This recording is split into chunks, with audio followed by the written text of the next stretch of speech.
আর কাল রাতে যে মেয়েটিকে বাড়িতে নিয়ে এলে তার পাশে কাল রাতে যে মেয়েটিকে নিয়ে এলে তার পাশে গিয়ে দাঁড়ালে কেন? তার অসুবিধাটা বোধহয় স্পেশাল, তাই না? তুমি কিন্তু আমাকে ভুল বুঝছো বাবা।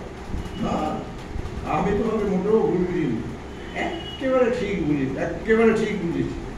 তোমার যে এতটা অধঃপতন হয়েছে আমি স্বপ্নেও কল্পনা করতে পারিনি। বাবা আমি তোমাকে আবারও বলছি, তুমি আমাকে ভুল বুঝছো। ভুল বুঝছি? ভুল? তুমি এতটা সাহস পেলে কোথা থেকে? তুমি এতটা সাহস পেলে কোথা থেকে বলো তো? বলা নেই কওয়া নেই, মাঝ রাতে একটা আইবুড়ো মেয়েকে বাড়িতে নিয়ে চলে এলে। কি হলো, চুপ করে আছিস কেন? বল, মেয়েটাকে তোর সঙ্গে ওর কি সম্পর্ক? হ্যাঁ মা, মা বিশ্বাস করো, ওর সঙ্গে আমার কোনো সম্পর্ক নেই। সত্যি কথা বলতে আমি ওকে চিনিও না। ও চমৎকার!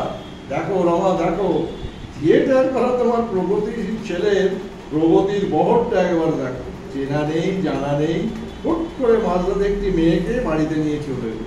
আর শুধু চলে এলো তাই নয়, ঘোষণা করে দিল আজ থেকে এখানেই থাকবে।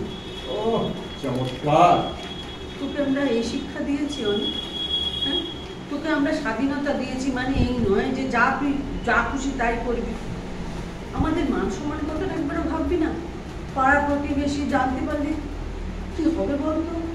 একবার সেটা ভেবে দেখেছিস? তোর বাবা কত সম্মানের সঙ্গে মাথা উঁচু করে মাস্টারি করেছে, তার মাথাটা তুই এভাবে হেট করে দিলি? ওহ, তোমাদের আবারও বলছি, তোমরা আমাকে ভুল বুঝছো। আমি এমন কোনো কাজ করিনি যাতে তোমাদের মাথা হেঁট হয়ে যায়। তোমরা আসল ঘটনাটা জানতে পারলে। চুপ করে গেলি কেন? বল, আমরা তো আসল ঘটনাটাই জানতে চাইছি।